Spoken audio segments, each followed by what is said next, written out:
இந்தியாவை கொடூரமாக தாக்குவோம். திமிராக மிரட்டல் விடுத்த பாகிஸ்தான். வாயை விட்ட ஷெபாஸ் ஷெரீப்.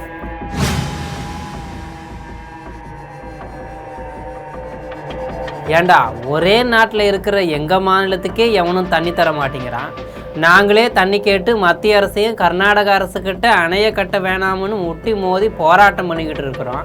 இதில் நீங்கள் வேற எங்களுக்கு சிந்துவிலிருந்து தண்ணி வரல, பொந்திலிருந்து தண்ணி வரலன்னுக்கிட்டு போய் வேலையை பாருங்கடா. அதை விட்டுவிட்டு இந்தியாவுக்கு மிரட்டல் விடுக்கிறானுங்களாம் இந்த பாகிஸ்தான் பிரதமர். அப்படி பாகிஸ்தான் நமக்கு திமிராக மிரட்டல் விடுத்த கதையை நம் ஜெம் தொலைக்காட்சி மூலம் பார்க்கலாம்.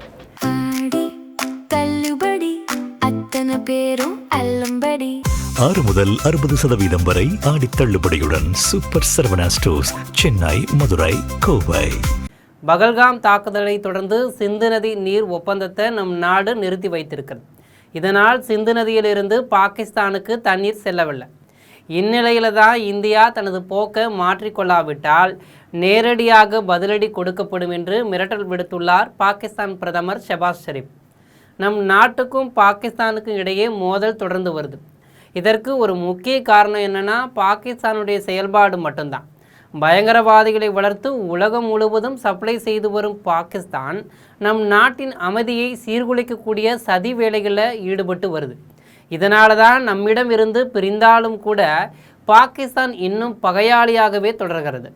நாட்டோடைய வளர்ச்சி, பொருளாதாரோடைய மேம்பாடு பற்றி எல்லாம் கவலைப்படாத ஒரு பாகிஸ்தான் நம் நாட்டில் குழப்பத்தை எப்படி ஏற்படுத்துவது என்பதிலேயே அதிக கவனம் செலுத்தி வருது. இதனால தான் பாகிஸ்தான் இன்னும் வளராமல் பின்தங்கிய நிலையில் இருக்குது. இந்நிலையில் தான் பாகிஸ்தான் பிரதமர் ஷெபாஸ் ஷெரீப் நம் நாட்டை சீண்டி இருக்கிறார். நம் நாட்டுக்கு நேரடியாக மிரட்டலும் விடுத்திருக்கிறார்.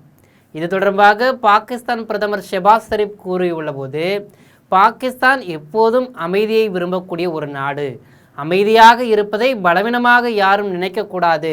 பாகிஸ்தானுக்கு எதிரான எந்த ஒரு நடவடிக்கைக்கும் பலமாக பதிலடி கொடுக்கப்படும். எங்கள் அமைதிக்கான எதிரியாக இந்தியா உள்ளது.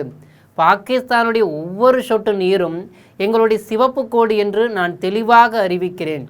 இந்தியா தனது போக்கை மாற்றிக்கொள்ளாவிட்டால் அதற்கு நேரடியான பதிலடி கொடுக்கப்படும் என்று திமிராக மிரட்டல் விடுத்திருக்கிறார். பாகிஸ்தான் பிரதமர் ஷெபாஸ் ஷெரீப் இப்படி மிரட்டல் விடுத்திருப்பதன் பின்னணியில் சிந்து நதி நீர் ஒப்பந்தத்தை நம் நாடு நிறுத்தி வைத்திருப்பது தான் முக்கிய காரணமாகும்.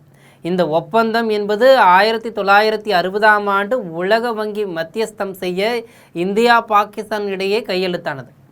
இந்த ஒப்பந்தப்படி சிந்து நதியோட தண்ணீரை 20% இந்தியாவும் 80% பாகிஸ்தானும் பயன்படுத்தி கொள்ளணும். சிந்து நதி மற்றும் அதன் துணை ஆறுகளின் நீரை இரு நாடுகளும் பகிர்ந்து கொள்ளணும். அதன்படி மேற்கு நதிகளாக உள்ள சிந்து, ஜீலம், செனாப் உள்ளிட்டவற்றின் தண்ணீர் பாகிஸ்தானுக்கும், கிழக்கு நதிகளாக உள்ள ரவி, பியாஸ், ஜட்லஜ் ஆகியவற்றின் தண்ணீர் இந்தியாவுக்கும் ஒதுக்கீடு செய்யப்பட்டது. இதன் மூலம் சிந்து நதி நீரால் பாகிஸ்தானில் விவசாயம் செழித்தது. மக்களுடைய குடிநீர் தேவை பூர்த்தியானதோடு நீரில் இருந்து மின் உற்பத்தியும் தயாரிக்கப்பட்டது. தற்போது சிந்து நதி நீர் ஒப்பந்தம் நிறுத்தப்பட்டிருப்பதால் பாகிஸ்தானுக்கு தண்ணீர் கிடைக்காமல் உள்ளது. பாகிஸ்தானுடைய மொத்த மக்கள் தொகை 24 கோடி மட்டும்தான் என கணக்கிடப்பட்டிருக்கக்கூடிய நிலையில் சுமார் 22 கோடி பேர் சிந்து நதி நீரை நம்பி இருக்கிறாங்க. அவர்களுடைய வாழ்வாதாரம் பாதிக்கப்பட்டிருக்கிறது. சிந்து நதியிலிருந்து பாகிஸ்தானுக்கு தண்ணீர் திறந்துவிடும் என்று அந்த நாடு தொடர்ந்து கூறி வந்தாலும் கூட மத்திய அரசு செவி சாய்க்கவில்லை. இதனால் அவ்வப்போது பாகிஸ்தான் அரசியல்வாதிகள் மிரட்டல் விடுத்து வர்றாங்க. அந்த வகையில் தான் தற்போது பாகிஸ்தான் பிரதமர் ஷெபாஸ் ஷெரீப் இப்படி மிரட்டல் விடுத்திருக்கிறது என்பதும் குறிப்பிடத்தக்கது. முடியுமா, நடக்குமா, நெருங்குடா பார்ப்போம். இந்தியான்னு பேரை கேட்டாலே சும்மா இனி அதிரும் பாரு உனக்கு. இனிமே தான் ஆட்ட ஆரம்பம், பொறுத்திருந்து பார்க்கலாம்.